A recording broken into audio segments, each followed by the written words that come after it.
Yo, my roommate and I were just talking about how we can't believe it's Thursday. We both thought it was Friday. Yeah, I don't know. I'm losing track of days. Do you guys ever, do you have like a set schedule? You know what day it is or, Definitely not. It's always a surprise. Every morning I wake up, I'm like, oh, okay. I'll you accept. know, it makes you like lose the appreciation for weekends, I feel. Like, Yeah. after a hard week of training or whatever you're doing or work, you look forward to the weekend and be able to chill a little bit.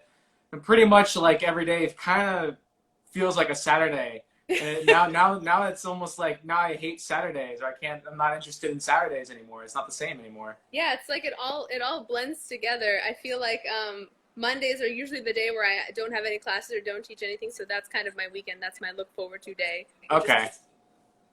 So what's been going on with you during this time? I mean, how's it been? it's been a wild ride, man. It's been a freaking trip. I've been teaching a lot of solo drill classes, trying to reconfigure some kind of consistent schedule for staying in shape and like working on my version of jujitsu, whatever is Yeah. available. Did my first like official kind of training a week ago. Felt Okay. crazy, no cardio, sweating so much it's uncomfortable, like sweating more than like the white belts that I was surrounded by, and allowing that to humble me a little bit. Otherwise, besides that, like working on a lot of other projects and kind of trying to go back to artist mode. I'm Okay. also going back to school in the fall, finishing up finally after taking years off for no good or appropriate reason. So I'm excited about that. No, that's awesome. I want to know more about that as well, kind of like what you do outside the mat. But yeah, it's kind of sad, right? When you first get back to training and you're like, all this time, all these years training, and you go back after missing a couple of weeks or months, and you just feel like total crap. It's like you build this. It's like you build yourself up just to have it destroyed so quickly. At least when it comes to cardio, it's so frustrating. Yeah, cardio for sure. First thing to leave, first thing to come back in my experience. But I think moreover, just like it's I kind of celebrate being able to train after taking such a long time off because it's very curious to see what transitions have made their way into muscle memory and they just kind of activate once you start to roll versus what has been completely abandoned. And it kind of was an interesting thought experiment in the sense that okay, I was working some lapel stuff before and none of it came naturally in these last training sessions. So is it something that I should really consider pursuing? It was just interesting in terms of like what stuff fluidly got incorporated into my game and what stuff just got thrown out the window. Yeah, that's interesting. It's funny. Like when I first got back to training a couple weeks ago, I remember like we were gonna like drill to warm up for a bit before we started training. It's me and one other guy, so I'm like I have no interest in actually just doing a whole drill session. I'm like let's just drill to warm up and let's just get the training because I need to do something.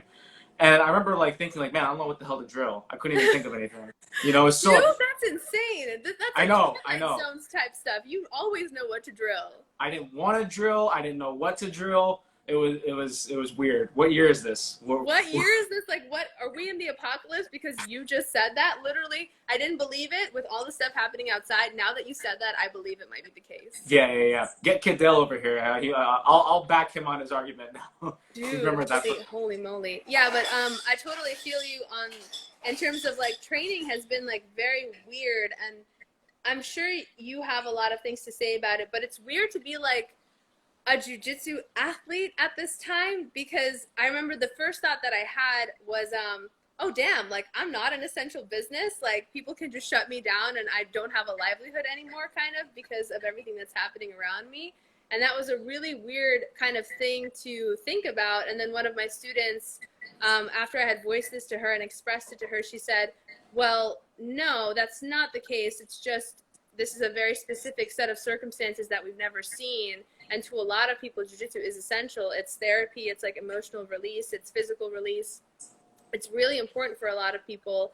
But it was just definitely just like a weird perspective to put myself in and try to consider myself as like not integral to the functioning of society in a way. Yeah, but you know what? Honestly, when it all first started happening, I'm like, yeah, jiu-jitsu is not going to come back for the longest time. I don't see us. I guess in the beginning, I didn't see us as essential. I'm like, well, there's more important things out there. But the more time I spent off the mat, the more I started thinking about it. And the less I was thinking more about being the athlete, but more like just being someone that just finds jiu-jitsu to be therapeutic. You know, I think when you're getting ready for competition or you're teaching or you're it's our job. Maybe we don't think of it as a type of therapy. But now just with all the anxiety I feel during this time, not being sure of what's going to happen tomorrow and all these things going on in the world, I miss training mostly because of that therapeutic feel and just kind of being able to put your energy into something besides thinking of everything else going on. So I'm sure that you've felt that same thing as well. I feel like you've known that for a long time too. Yeah, I mean, I think it's so curious to hear you say it because I mean, I've suspected that it's obviously therapeutic to you, but you're like in my eyes, you're a very regimented and disciplined person. So I also thought that maybe jujitsu was like just something that allowed you structure in your world, right? Yeah. In my world, it's more of a release, like more of.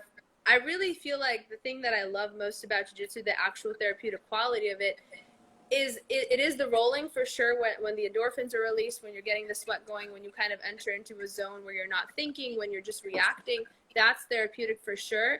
But more than that is the connectivity that you feel with your training partner Yeah. and the release that happens when you allow yourself to be completely vulnerable with someone, because we're simulating murder and you're letting this person kind of put you in a situation where they have all the power and control to maybe hurt you in like a very devastating and serious way, and you kind of just allow that to happen and surrender your control of the situation, and things turn out okay. And obviously we have that little reset button called the tap that we can always use whenever at our disposal.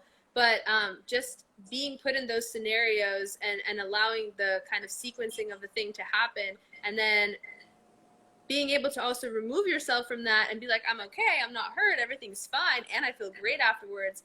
That's what I really miss. Yeah, that's interesting. That's deep too. That's very deep.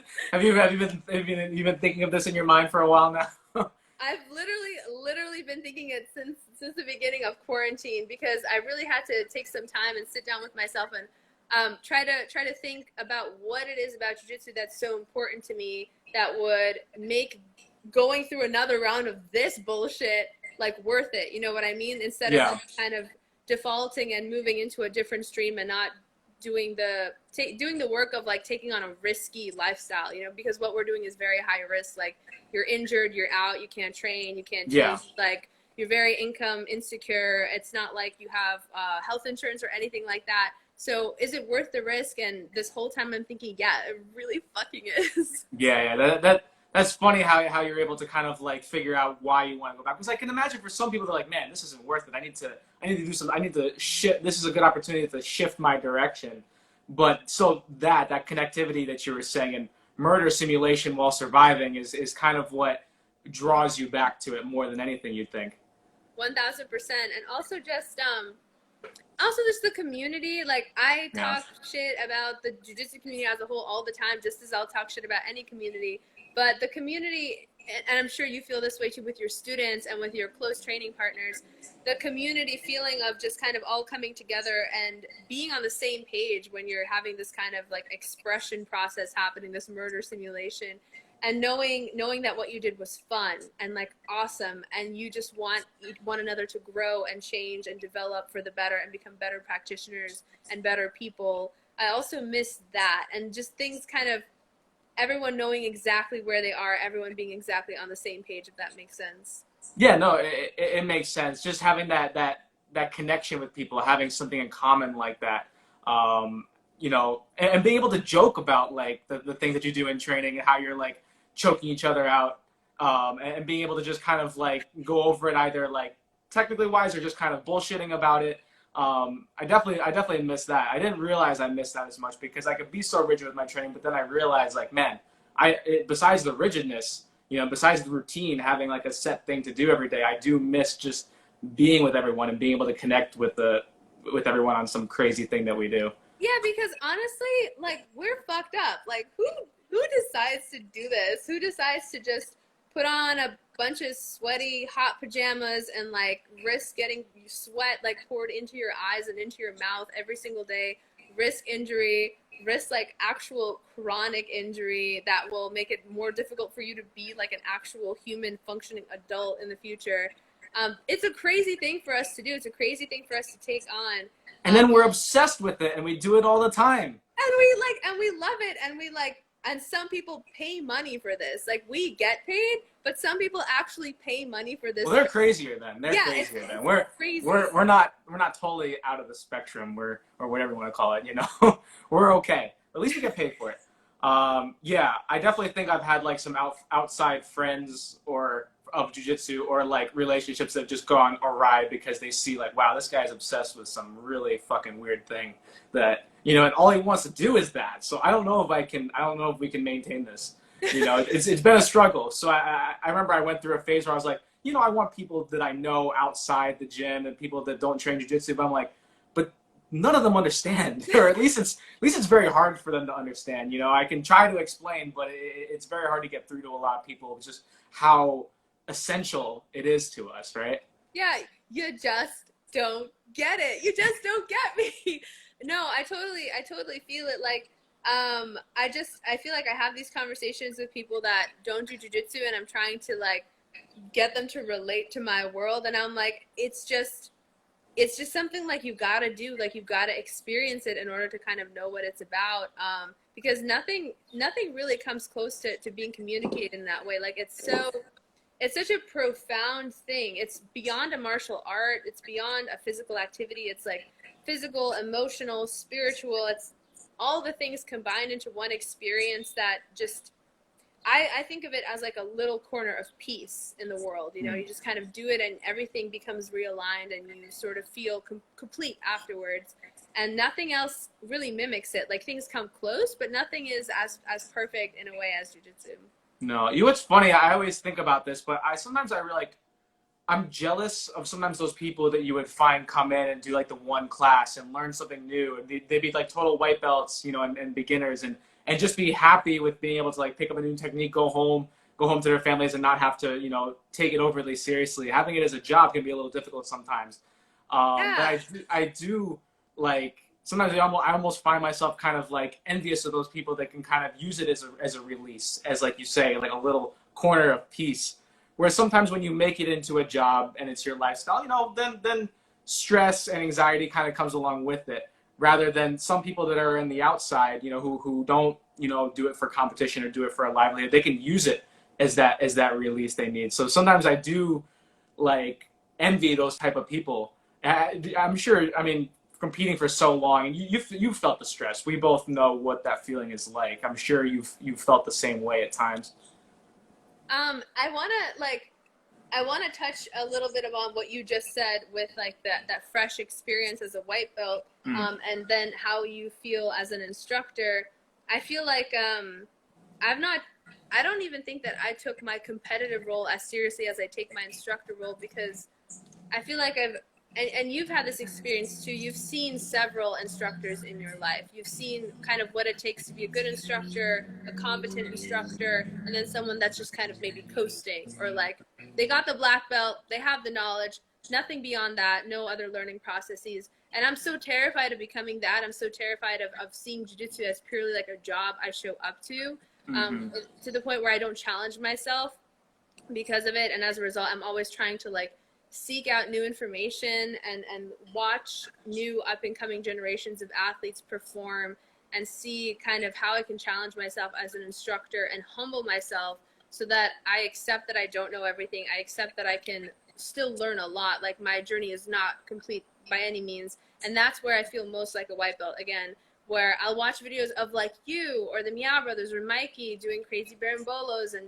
setting up your crazy leg attacks, and then saying, okay, this is something I'm terrible at. Like, let me try and do something where I can integrate this in a way into my game and teach it to my students so that it's palatable to me and digestible enough for them that they can actually practice and take it on into their own game if it suits them.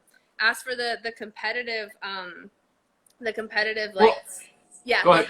No, Go ahead. I like that because, and also tell me if I'm wrong, like, I feel like it's got to help your longevity in the game. You know, I see some people, and I won't name names, that I see at the gym sometimes, but just do the same thing every day. And I'm not even talking about teaching, but like some of them will kind of teach the same thing, but a lot of people will train the same thing and do the same thing. I can't really say anything about the instructors I see at the gym. I believe everyone at Marcelo's has become very good at being able to be well-rounded and always trying to find new things. But like, say for example, some people I'll see that I train with do the same thing every day, and I'm like, man, how do you do this for so long? You know, and how do you maintain an interest if you're just doing the same thing? So I imagine it's the same thing with teaching as well. You have to like continue to be learning, continuing to be humble, because then I feel like it's easier to burn out. I've noticed that. Like I noticed, I felt like I had to change my game competing a little bit, and it wasn't even for competition results. It was just so that I would maintain interest, so that I would still want to go back every day. Yeah. So I think it's just for almost longevity as well, and being able to be interested in staying in the sport for an extended period of time. 1000%. You hit the nail on the head. I feel like with any kind of lasting career move or anything that you're trying to take on and really turn into your passion or something that you're really trying to cultivate, you have to take into account longevity, and you have to almost surrender everything that you already know about the thing. So I think maybe the success of being like not just a good instructor or a good athlete, but just a good, I guess, black belt or just a good jiu-jitsu practitioner is waking up every morning and surrendering and having this conversation with yourself where you're like, I don't know jack shit. I really don't. Like someone could come by and blow my mind and show me crazy transitions that just completely devastate my game. I had this actually happen to me really recently, right before quarantine. I think maybe 4 or 5 months prior. I went over to Bellingham BJJ. My good friend Jeff Shaw owns a school there. Jeff Shaw of Dirty White Belt Radio. And there is a, oh my God, I'm so blank on his last name. There's a black belt, Lanky Mongoose is an Instagram name, Dave, who I'd never met before. He's a Pedro Sauer guy, and he was a very captivating individual. Already knew that he was super intelligent and super cranial and really technical. When I trained with him, I was freaking devastated. This man eviscerated my life. He killed me. And like, it's crazy to like, okay, you come to a gym, obviously there's a black belt there that's really good. Sure, you know, they got a black belt for a reason. But for someone to just run through me and do it in a way where he wasn't doing it to like be mean or to like make fun of me or anything, but there were some movements that he did that he didn't even need to use his hands for, and he still saw me. That's impressive. That's like, I can't do that with anybody. I can't do that with any blue belts.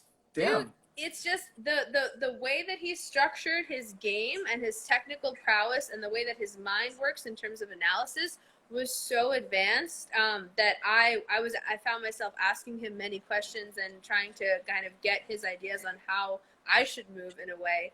And that experience was so humbling in the best way, where I just had to kind of look at myself and be like, hey, you really don't know everything. Like somebody can come along and just destroy all of your tricks and not fall for anything. You need to kind of keep yourself sharp at all points, wake up every day, look in the mirror and say, I can do better. Like I know nothing, I can do better. I'm going to try and learn something new. That's awesome. I really like that. What was that kind of like the eye opener for you, that you don't know everything, or have you always kind of had that mindset, would you say? I feel like I always really, first of all, as a child of crazy emotional trauma, I always had a healthy dose of self-doubt in everything that I did and like insecurity. So I always would have this thought in the back of my head that was doubting that I had to like create a whole alternate identity to fight in order for me to actually be competitively good. So I wouldn't let that doubt get to me. But that doubt has always existed within me, and I think it exists in everyone. And it's just, it's like a constant battle of showing up and like trying to take down this doubting voice. But I feel like when I started teaching is when I really had this kind of realization of, man, I really don't know everything, because I would have students come up to me and ask me to help them with reconfigure certain elements of their game that I had no like prior knowledge about. And I've seen those moves happening in tournaments. I've had those moves done to me, and I've found ways to resist them. But this was someone asking me to show them how to do it and how to execute it well in a way that it would work for their game. And I was like, man, I don't know, and I really need to learn how, because I'm not, as an instructor, I'm not trying to give people my game. I'm not trying to push people in any direction. I'm just trying to help people get what they need out of jiu-jitsu and formulate a game that works for them with whatever elements they choose to include within it. And that to me is kind of where being a good instructor comes into play. And like I'm sure you've had the same experiences, man. You were at Marcelo's Baron Bowling Fools, and now you're like integrating all these different things into your game to become one like full fluid and meshed machine. And it's working for you. But I'm sure you had that experience of like, man, this is just the tip of the iceberg. Like there's so much more I can incorporate and adapt to make myself not more well-rounded, but more successful going against all types of people. Yeah, and also, would you say that kind of like that need or that want to like learn more and be as open as you can? It doesn't seem to come from the side of you where it's like I need to get better, but I want to. It's like more like I want to know as much as I can so I can help my students. It sounds like you're more in that type of mode, right? 1000%. The selfishness in me will come out when I eventually start to compete again. That's when I'll really take time to make things about myself and about my technique and about my prowess. But when I'm in instructor mode, it's 100% about helping my students and like helping them in whatever way suits their needs, you know, not pushing anyone to do anything. If someone is a proud hobbyist, helping them to become the best hobbyist they can be, you know? Yeah. It sounds like you also have a good understanding of what everyone's goals are, you know, and it's not like you try to force them in any particular direction. I like to think that I do. I mean, you would have to ask my students for that kind of feedback, but I just generally, I mean, you and I were like really you're still really competitive. I obviously took a lot of time off to deal with injuries and stuff, but when we were like both competing at our prime, like we kind of knew what it would take to have a lifestyle like that. Like, you know, the kinds of hours are put into work like that. You especially, you were way more structured than I was at my prime. You were drilling all the time and like really making time to heal your body and do extra conditioning on the side and like eat really clean. I was like doing none of that. I was like, give me ice cream and like weird intermittent meals that made no sense and made my weight fluctuate and just do all the crap that you shouldn't do. Pretend to be an athlete, like go to school. It was just a mess. It was a clusterfuck. But we know what it takes to be an athlete. Like we know what it takes to be a competitive athlete and how that is not a future that everybody needs to take on. And sometimes it's better for people to just purely approach something like this from a hobbyist perspective or just in a just for fun light, because then it's more fun. It's more rewarding. It's less about the pressure. It's less about showing up and being somebody for an instructor, being somebody for a team, and just kind of doing it for you, you know? Yeah. So we were always kind of like when we competed a lot, we obviously had to kind of embrace that selfishness attitude. You have to focus on yourself. It's hard to, you know, really be able to put your attention on others when you're competing a lot. What was that transition like for you when you went from just competing all the time? I'm not sure how much you really taught at the lower belts, but like all of a sudden it seemed like you went from like competing a lot to all of a sudden just boom, teaching a lot. What was that transition like? It was definitely weird, and I don't think I always rejected the idea of like making a career out of jiu-jitsu, and it wasn't because it was like I'm high and mighty. It was like you go to school and like your family's like be a finance person, like work on Wall Street, and I'm like, ugh. You to me were like another Musa Macy, whereas like jiu-jitsu was like your not like I wouldn't want to call it a hobby because you took it so seriously, but it was like, yeah, I'm gonna go, you know, you're smart enough and very talented in jiu-jitsu enough to where like, yeah, I'm gonna go win a few world titles and then become a doctor. You know, like they're gonna do. Yeah. Like they're That's exactly freaking it. I like watched a video of myself like in an interview the other day, and I was like 21 and I was like, yeah, you know, I like win worlds again or something, and then I'll just like retire and go work. And I'm like, whoa, that changed. That changed a lot, and I never expected myself to become an instructor or a teacher or even want to open up my own gym. I always shied away from that responsibility, wanted to run from it because I was like, I don't want to be in charge of people's kind of destinies and anything in any light, even with something as simple as jiu-jitsu. I don't want to be in charge. It's easier to control yourself, you know. Then you have this. I even heard you where it was like something you did when you were at Europeans coaching. Like, oh man, there's so much anxiety, you know, and nervousness coaching everyone else because you don't really have as much control over them. But it's easier to kind of handle your shit because it's just you. 1000%. You know, it's 1000%. yeah, It's like being a parent to freaking people. It's like I can't do anything for you. You have to go out and do it yourself and like cry if you win or lose and like have the experience of rage and anxiety and nervousness and like you're gonna die. Like that's your experience to have. There's nothing I can do about it. But I feel like I want to do something for you like so bad. Like I want to take all that pain away and just make sure you have the best time ever and win and like seamlessly and like run through everyone. And I know it's not possible, but like that is a very difficult and I wasn't even an instructor when I said that. That is a very difficult emotion to handle. And I had to kind of let go of it when I started instructing and just be like, no, you know, people just need to learn what they need to learn and they need to go on their own paths. And your role is one of being a supporter. Like you need to be on the sidelines supporting them and uplifting them and helping them get to where they need to go, not where you think they need to go. yeah. I always find myself whenever like I see people competing, I'm not concerned about the result, but whatever happens, like I want to make sure that they find something positive out of it as well. If it's just, I noticed I used to make this mistake a lot where like someone would lose and they come over to the side, I wouldn't be mean or hard on them, but I would tell them exactly what went wrong right away. Then they just like feel like shit about it and like, man, I never want to do this. And I forgot who told me it was good advice, but someone gave me some like good advice. It's like you might just be able to give them something positive to take from it, even if it's the smallest thing. You know, give them something a little like something small to take from it that they did positive. That it makes them want to go back to training. It gives them motivation. Like, all right, I have this now. Let me build off of that and improve on the other things. I feel like that's such an important thing, just having that type of positivity.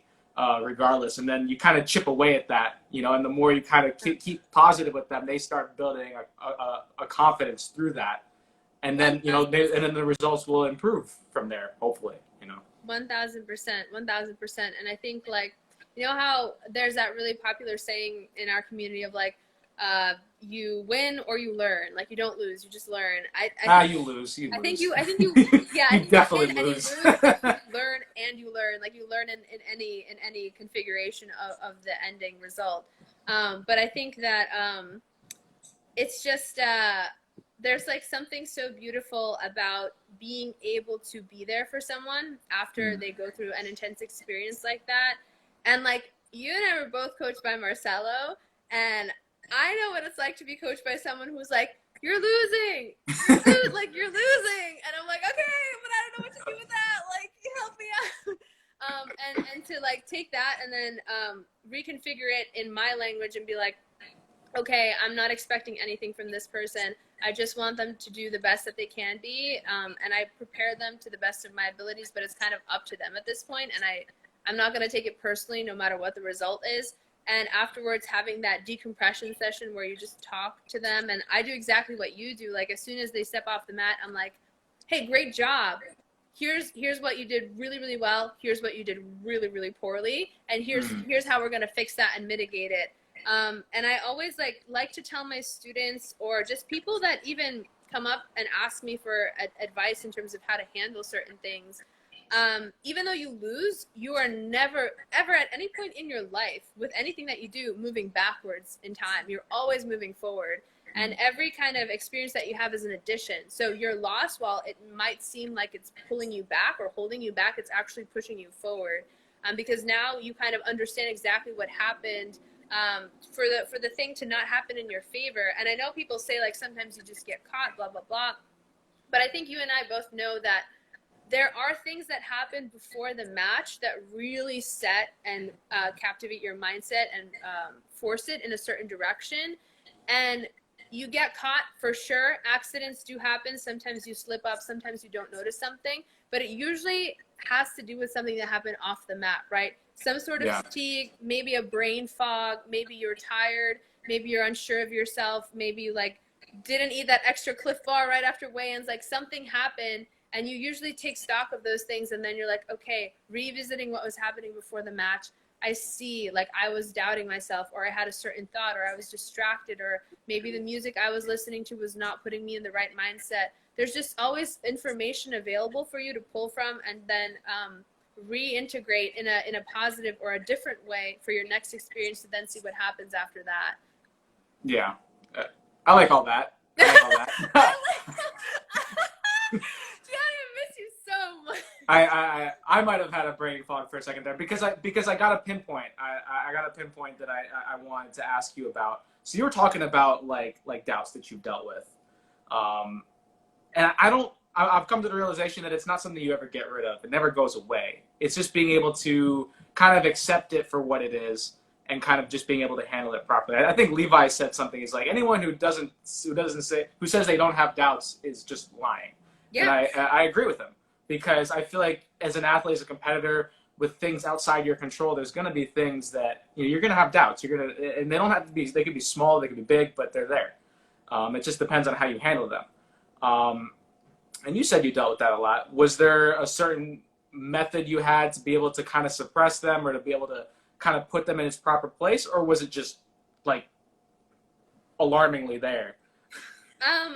I could, oh man, I can talk forever I'm, about this. I'm sure you can. I feel like, I feel like I've seen your whole path from an outside view, so I get an outside idea, but I do kind of want to know a little bit. Just I'm very excited to hear like your outsider perspective on it. I think there was a story that I shared on a different podcast, which I'll share now. It was the first time that I really actively felt the presence of doubt take over me and cost me a loss, or cost me a win, and forced me to lose. It was at Nogi Worlds, my first time doing Nogi Worlds, last time, because of it. Last time ever doing Nogi. Like, I'm not here no more. Too many no grips. PTSD. PTSD. Nogi Worlds blue belt. This was so back in the day that the women's division was combined for purple and blue belts. Like it was that level. I think I had 2 matches. I won both of them. In one of the matches, a lady was shit talking me. And later on in life, she tried to be my friend and acted like that never happened. It's always so weird. They do that. I was like, you were an adult, and I was like 10 or 12 years old. Like, that was weird. Definitely remember that clearly and don't really want to be your friend. But then I had a match, I think my 3rd match, where I tapped the girl. She pretended like she didn't tap. The referee was on her side. We kept going. She ended up taking my back and won the match that way. But before any of the matches happened, I remember sitting in the warm-up area underneath the bleachers, and I was listening to System of a Down. I can't remember what song, but I just remember that I was listening to like Serj Tankian shrieking. And I remember being in a figure 4 stretch or an S stretch, and just like I had my head on my calf, and I had this thought of like, I don't think I'm ready. Like I just had this thought, this very pure, acute thought of I don't think I'm ready. And as soon as I said it to myself and heard those words in my head, I just burst out crying. And I had never had that happen to me before. I've never cried before a tournament. I'm always like in the zone, stone cold, like don't give a fuck about anyone. You're not my friend. Even if you're my teammate, you're not my friend. Like I don't care. I'm not going to talk to you. I know. I think you walk. I think a couple times you walk by like, okay. No, like, no, don't fucking try. Yeah, exactly, just like that. And it's like totally a character that I put on so that I have an easier time being with myself and like addressing those doubts. But I remember hearing that, and I remember being so devastated by it, and I just didn't believe in myself for the rest of the day because I really let myself engage with those thoughts. And after that circumstance happened, I started to think about why that occurred. And I started to really try to figure out and source the location or the origin point of that doubting voice. And we all have one. And definitely a part of it is that lizard brain quality in us where it's like, man, this sucks. Like you're putting yourself in a really uncomfortable place where you're feeling a lot of adrenaline and always having to poo. And like your reputation is on the line. Like, why are you doing this to yourself? This sucks. Go home, eat pizza, be comfortable, right? That's one part. And then the second part is like just the deep rooted inner child in you that is feeling all the fear all the time and is like not, it's like it's not working well with the turmoil that you've experienced in your life, and it's expressing itself in your rawest moments when you're about to take on something huge. And that kind of internal voice knows this and is kind of trying to talk you down and trying to bring you back to a place where you're safe. So once I sourced those origin points, then I started to think about what I could do to help bring myself out of that state of mind and entertain something more positive. And that's when I created a costume for myself of like the competitor. And my dad, bless his heart, he was a crazy tyrannical coach, but he would always do something. You're not going to approve because you're my Oh, homie. You've I seen know. it all. Dude scared the shit out of me. Scared the shit out of me too, man. Oh my God, I Horrifying. lived with that guy. But he, even though he was crazy tyrannical and his methods and very aggressive, one thing that I always appreciated that he did for me pre-tournament is he would talk about the competitors that I have to go against and be like, yo, fuck them. He's like, you're better than all of these girls. And I was like, yeah, you know what? That's right. I am better than all these girls. And I wouldn't believe it. And at some point, like, my dad wouldn't kind of say it anymore because he just assumed that I knew it. And I started to kind of create a mantra within myself or a chant. And I would tell myself, like, you're the best. Out of everyone, it's you 100%.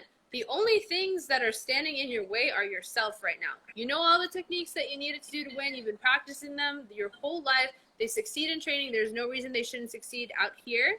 The only person that's in your way is yourself. Like, just accept the fact that you're the best.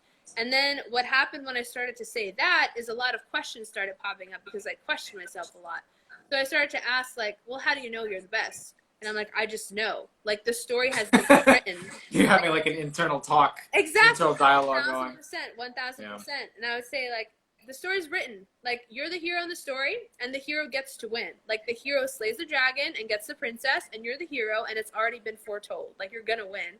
Yeah. And then I would have more questions, like, well, what happens if you get stuck? Like, what if someone passes your guard? What happens then? And, like, it doesn't matter. I'll recover. Well, what if somebody has you in a straight arm bar and your arm is fully extended and it's about to break?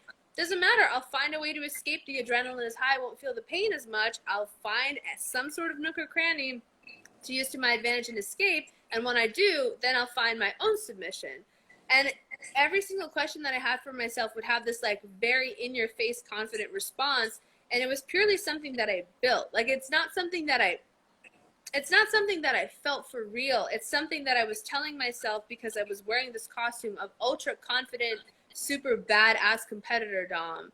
And this is not the costume that I carry around with myself and put on the daily. It's purely reserved for competition mindset because, again, that is like the rawest form of who you are is your competitive athlete self. When everything is on the line and, like, you compete, you know what is on the line. It's like, Sure, some people are going to be like, yeah, it's just for fun, but it's your reputation. It's the reputation of your team. It's all the effort and energy that your training partners put into you and your coaches to help you get to that point. It's like your family, your friends, like the world watching you, the jiu-jitsu community as a whole. There's a lot weighing on your shoulders at that time, and it's so easy to buckle. It's so easy. And I think that's kind of where champions are made and born, is in that internal struggle right before the match with yourself. If you don't believe in yourself, even if your technique is better, you're going to probably win. But if you don't believe in yourself and you're matched in technique, there's 100% chance you're going to lose. Like 1,000%. Yeah, I really like that. And it's so you basically would have to tell your doubt to, like, sit the fuck down. You know, you might be there, but you're not going to be in control of this situation. I'm in control right now, and you kind of have to, like, battle it out a little bit, you know? 1,000%. It literally was an internal battle, and I'm sure you have similar internal dialogues with yourself. Maybe not as crazy as mine, but something along those lines. You know, sometimes with this, my roommate used to wrestle in college, really good, and he used to tell me this story because I would lose a match, and I would talk to him about how, you know, my mind just would be all over the place. I was talking about all these things I was thinking about. He's like, he told me this story about this guy who just kept it super simple, like this wrestler. Like he was gonna go against I'm gonna make it short, but he was gonna go against, like, the #1 ranked guy in the country, and, like, ESPN was following this guy for the tournament. So the guy was, like, expected to just dominate, and the guy that we're talking about here was not a favorite at all. But he just believed in his game. You know, he went in and wrestled and did his thing, and he eventually got to go up against this guy. And he gets taken down right in the beginning, and the guy's kind of almost playing with him a little bit.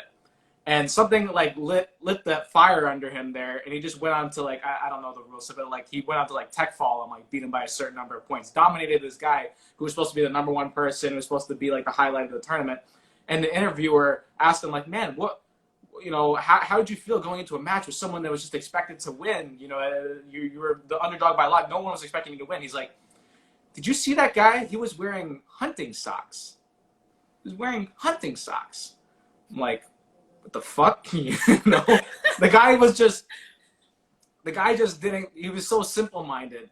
So sometimes I feel like, you know, I'd love to just be like simple-minded, not overthink things so much, just go out and do our thing. But for 9 out of 10 people, I think that's pretty difficult to do, you know? So you kind of have to, going back to what you were saying, you kind of have to have that little internal dialogue and be able to kind of just accept it for what it is, but not like let it overtake you.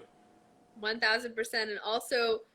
And also have like a configured dialogue with yourself and your opponent's mindset. My favorite thing to do before big finals matches, especially the absolute finals, because they're so grandiose, right? It's you on this giant ass mat and everyone's watching you, and of course it's like, it's peak vulnerability. It's peak like, I'm about to shit my pants. And I'm like watching this person in front of me, usually with a stone cold gaze, right? They're super intense, they're super amped up, and I just stand there and watch them and be like, man, you're nervous as fuck. Like, you're terrified right now. Like, you're trying to put on that face to make me feel like you got it under control. I know you were in the bathroom like 2 hours earlier, like, losing your breakfast. Like, I know this for a fact because I was in there losing my breakfast. Like, we're the same, dude. Like, you're not fooling anyone. And Yeah. having that like dialogue with my opponent's mindset was even that much more helpful, because I kind of understood that we were all in the same boat together, and I just had it in the bag because, again, my story's already been written. It's already been prophesied. I know I'm gonna win, and I just need to believe it. Like, that's all I need to do is for the next 10 minutes believe that I'm gonna win, and it's gonna happen. Like, it's just gonna happen. I guess that's a good thing to think of as well for people who feel these nerves and feel all this weight on them as well, is that like everyone else is feeling it too to some degree. No, it's not. It's never. It might feel like you're the only one that just feels like the world is about to fall on top of you, but everyone else feels that pressure as well. Feels that anxiousness with everyone watching and stuff like that. So that's a good thing for maybe people to think about. Kind of think about how your opponent's feeling and kind of realize, yeah, they're probably feeling the same way. And the person that's trying to look super tough is probably the one that's the most nervous. 1000%. Like your friend said, he was wearing hunting socks. Like, there's nothing more humanizing than noticing something like that and then being like, yo, this is just a person. Like, this is not an alien from another planet whose entire like life goal, they've been like programmed and genetically engineered to be successful at this. No, they're like a person with fears and doubts and just lots of things that can be destabilized at any moment. And if you just focus internally and inwardly on yourself and create this opportunity for yourself to really thrive and be unencumbered by your own doubt and your own fear, you're gonna succeed. You're gonna find your way to excellence. It's just like, you have to, obviously, to be a successful competitor, you have to have your technique aligned, you have to have your diet aligned, you have to have your conditioning aligned, anything you have to do to rehabilitate and take care of your body afterwards aligned. I'm not saying that if you just believe in a dream hard enough, it'll happen for you just because you have a strong mind. But if you do the work and if you have the ethic and the discipline, if you also have the mindset, you're going to achieve greatness. It's just kind of, I just totally believe in that fact. Like, it's an indisputable fact to me at this point. Dom, I love talking to you. This is fun. I love talking to you too. Why haven't we done this? Why does it take till now? Every day. I see you just started following me again. I see how it is. Weekly talk, monthly talk. I'm down for whatever. I'm here for it. Yeah, it's good to have you back. It's good to have you back. It's good to be here. Look at us. Look at us. Who would have thought? Who would have thought, man? Who would have thought? Everything's come full circle. I did want to mention one story, and I want to bring you back to that childhood a little bit. The first thing I remember of you is me taking my brother to those Saturday classes of performance. I remember, we would ride our bikes there because I didn't have a license. My parents couldn't take him there, so he's like, my parents would be like, Gianni, you have to take Christian to class, so we just ride our bikes there together. And you would always be there. There was a good kids group there as well, I remember. It was like a really good, like, little program they had there. But I remember watching you, and then some of the competitions you would do, and I'm sure my dad's watching right now. We would say like, "There's no way she's gonna last in this sport. She just doesn't look like she's enjoying it all. She looks miserable." Is that true, or was that just your face at that time? Resting bitch face. All Right? Yeah. nah. Man. First of all, really quick for anybody that like doesn't know the jiu-jitsu history here goes deep. Like Gianni, I took a private lesson from you when I was like Yes. 10. In your living room, yeah. In my living room We on just a we just rug. we just trained. Well, I was like, okay, I guess we'll go over technique, and then your dad was like, no, train with her. I'm like, Yeah, like beat her massive. up, beat her ass. Yeah, dude, that is so hilarious to me. And then I also trained with your little brother. We were both in the same kids classes, and he was beating my ass every single day until I sort of started to understand what was going on and sort of started to win tournaments. Only then did I sort of like finally challenge him. But man, like, whoa, what a wild ride in terms of history. Yeah. It's so amazing that you were able to witness my misery at the time, and you're able I felt horrible. I felt you. I'm like, wow. I was like, there's some points where I see you at tournaments and just getting your poor ass beat. And I'd be like, why? She does not look like she's enjoying this at all. Yeah. You know, sorry, keep going. And it's like, I'm so happy that you bring it up because you literally witnessed it. Like you and your dad witnessed my whole journey from like beginning to end because performance was like my first school. And I was miserable. I hated jiu-jitsu for so long, for 4 years. 4 years is a long time. To do something and hit, yeah. Imagine being in a relationship with someone that you hate for 4 years. Like, imagine how devastating that is mentally, emotionally, and physically. And, like, still having to show up and look at them in the face and tell them that, like, you care or, like, you respect them enough to stay in this relationship. Like, it was fucked up. Yeah. I definitely felt extremely miserable, was incredibly depressed, incredibly anxious, did not like had crazy coping mechanisms for all of this, and it was purely because my parents were forcing me into this sport because there were a lot of different confounding factors. I was an immigrant. I had a hard time like fitting into the new school that I was at because I went from being like inner city school with lots of immigrant kids to being in like upper middle class neighborhood where a lot of people had a lot of money, and I just felt like I wasn't a part of a community again. And then also doing jiu-jitsu as a girl at the time, and not really feeling like I had my space, or like not really feeling like I was a part of a group. That also made me feel a lot like an outcast, and I resented jiu-jitsu for turning me into somebody that people thought would be strange or would be considered a freak, because like this kid spends all of her time doing martial arts and she sucks at it, so like what's her deal, like what's going on there? But it took literally 4 years for me to actually come to a point where I accepted jiu-jitsu and I enjoyed it. And I remember having a really serious conversation with my dad. Like we were cleaning my parents' bedroom together, and I remember breaking down and crying and being like, hey, I like really don't want to do this. Like I think if you make me do this, I'm gonna want to die. Like I think I'm gonna like actually want to commit suicide. And my dad said something along the lines of, if you want to live in this household, if you want to live under this roof, like you're gonna have to keep doing it. And I was like, well, fuck me.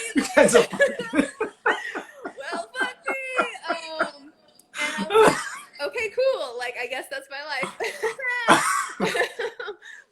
And oh man. Basically, after that conversation, I kind of was like, okay, we're in this deep. Like, it's not something that I can. That's like making me cry now. Oh, don't you Okay. stop! Don't you do it, man! Don't you do it? You said I'm not start to cry too. I'm crying and laughing right now. This guy. So we need another whole hour just to talk about your dad. A whole nother. We'll do this again, 1000%. Oh, man. We can do it on my end. Yeah, sounds good. Let's do it. But after that conversation, I just had to like take a moment and understand like, what is it about this sport that is killing me right now? What is it about the sport that's making me really hate it? And a lot of it was like the controlling factors of my dad being a part of it and always coming to every training session and having an opinion on how I was training and how good I was doing, and feeling like I never had space to just be myself. And what changed was when I started to come to classes at Marcelo's by myself, I noticed what would happen if I didn't turn on that crazy, psychotic, like every match is a world championship title match mentality, when I just enjoyed the role. Like, what would happen if I let someone pass and like laughed as it was happening and enjoyed it? And Yeah. what happened was really beautiful, because I just kind of surrendered myself to all the emotions I could have felt while interacting with someone on that level. And I noticed just how pure the art was. I noticed how wonderful it could feel to just have a connection with someone and move with them and enter into a space of flow and not be so worried about the outcome. Just enjoy the process of it. Just enjoy the journey of it. And once I tuned into that frequency, it became so much easier for me to actually enjoy and build a positive relationship around jiu-jitsu. I feel like that's so important, because for me, what I noticed that helps me is, instead of like thinking about getting ready for a competition, instead of thinking about getting ready for this big match or that you're anxious about already, but instead being able to kind of just enjoy the small moments and not take them so seriously, and just kind of take training with a grain of salt and be able to appreciate learning. And then, if you have a bad round or whatever, you build off of that, you learn from it. It's pure, and you enjoy it more that way. But I do remember like noticing that, like, I feel like the more you started to kind of just, when I saw you like enjoy training more, and you seemed like happier at the gym once we were both at Marcelo's, like, then competition just became a lot easier for you. Not easier, it was always a struggle in a way, but the whole game just kind of like, it kind of came together, you know? Yeah, 1000%. And I talk about this quite often when I'm talking about competition, and I'm sure you can attest to it. I remember I was sitting with Ryan and Jen Hall at some world championships. We were just sitting together, I think with Emily at the time, and talking, and they pointed out Murillo Santana to me. And I had never heard of Murillo at the time. This was like maybe when I was a purple belt.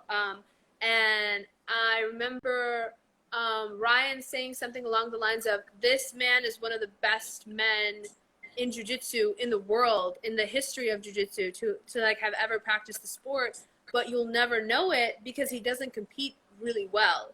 And it kind of stuck with me, and I was like, oh, that's so weird, like that this person who I look up to recognizes someone that I don't really know anything about as being the best, but he also says that he's not going to, people don't know about him yet because he doesn't compete super well. And this was at the time when he like really wasn't winning a lot of big titles. Now, obviously, he's proven himself, I think, over and over again how incredible of a competitor he is. But I remember having this thought of like, I'm the same way. In training, I feel like I'm so impressive and I'm so sure of myself, and my movements are so unorthodox that people don't really know what to do with my game. But in competition, I felt so rigid and restricted. And I think a lot of it had to do with the emotional stuff that I was dealing with at the time.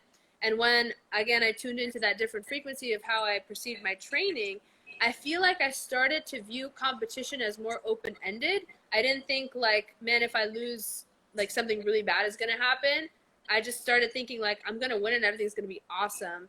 And when I started to think about that instead, I also started to open up more in my game. And I also gave myself different goals. So there were times in matches that I had when I was a deep brown belt into black belt where I'd be winning a match and I would have like a mini thought of like, I could coast here. Like I could ride mount for like the rest of the 2 minutes, but I don't want to do that. I want to be exciting. Like I want to do something to show people what I have, like how developed my game is. And so I put myself in a risky situation, and like sometimes in mount, like throw on a mounted triangle, and even if the person flips me, like put in time to actually like tap them. And that was more satisfying to me. That became more pleasurable. I know Gary Tonin talks about it all the time, or doesn't talk about it, but that's who he is. He's like a showman. Like every match he does, it needs to be exciting and full of flair and like pizzazz. And I kind of wanted to be that way too. And that really opened up my game, and I think gave me opportunities to really venture outside of my comfort zone and win in more interesting ways and not just rely on pure strategy, pure like, you know the one, like close guard, fake advantages, reaching for collars that make no sense. Like, you know, making the face when you get a straight ankle lock. Yeah. Like, oh my God, I'm working so hard to get the submission, and inside you're like, come on, advantage. Those kind of matches, I was like, I'm not about that anymore. I actually want to be who I am in training and get as close to that person as possible, even in this really heightened, like crazy vulnerable state. Yeah, I like Muhammad Ali is commenting on here. He knows something about making fights exciting as well. Yeah, he does. Muhammad, I love you. Yeah, it's funny. Like, I remember I went to my dad after you won Worlds at Black Belt, and I was like, well, shit, that was a fucking trip. That was a fucking trip. You better tell me that was a fucking crazy trip. I had a moment, so sorry not to cut off your train of thought, but I remember saying to someone, like, afterwards, Nice. I was like, yo, me? Like, I'm the fucking world champ? Like, me? I'm the black belt world champion? I'm such a freaking turd? Like, I wasn't even eating right until, like, a year ago? Like, are you serious? It tripped me out, man. It tripped me out. But you see how much the mind just like makes the hugest of difference, you know? Like it's just a small adjustment. Not a small adjustment. It sounds like it took time, but we have like 3 minutes, and I feel like we can just keep on talking. I don't know if you've been cut off on some of these chats that you have. It cuts off early sometimes, which is really annoying. Yeah, 1,000%. But I like how you really like do you just like sit down and kind of think with yourself, or is this kind of just something as you're going through the day? Because everything seems to be well like thought out. Is it just do you give yourself time to kind of meditate and think about things, or is it just kind of like in the flow of your day you just kind of have realizations on certain things? Oh wow, Gianni! Oh my God, 3 minutes for this? No. I would so. Well, 2 minutes now. In the last year or so, I've been like very focused on accepting and integrating change into my life, because I noticed that I entered into a period of extreme stagnation, and I was totally okay coasting with everything staying the same in my life. And then I realized, no, that doesn't make me happy at all. I need challenge. I need to develop. I need to grow as a human being.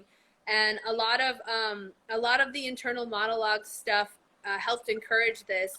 And I don't really do any kind of traditional meditation. I do a personal kind of meditation that we can talk about at a different time. What my experience is in entering into that mindset when I'm right before competing is I try to, first of all, avoid thinking about it as much as I can until it's the time to. So I'll push things back.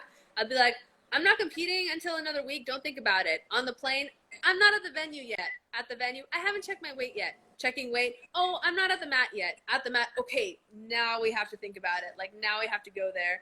And I would just, immediately kind of sit myself down, listen to happy, upbeat music, usually house, which is like why I'm so into house music and why I do all this shuffling bullshit. And just allow myself to really think about why I'm doing this and what kind of a person I am, and allow myself to have a dialogue where I'm talking about trusting myself. Like, I trust you to do this. Like, you've been preparing for it your whole life. You know what you're supposed to do. The only person that's standing in your way is yourself, so trust yourself to bring yourself there. Like, it's already gonna happen. You just need to believe it. I like that. We need to do this another time as well. Dude, I'll come on to yours. I'm gonna dual interview you as soon as this is over. Let's do it. Well, let's set it up. Yeah, 30 seconds. I want to say thank you for doing this. Yes, thank you so much, Gianni. Oh my gosh, we're going to talk soon. Love you so much. Thank you so much for being a part of this experience and inviting me along. It was such a pleasure. Of course. This is great. Thank you guys for joining. Yes, thank you guys so much. See ya. Bye.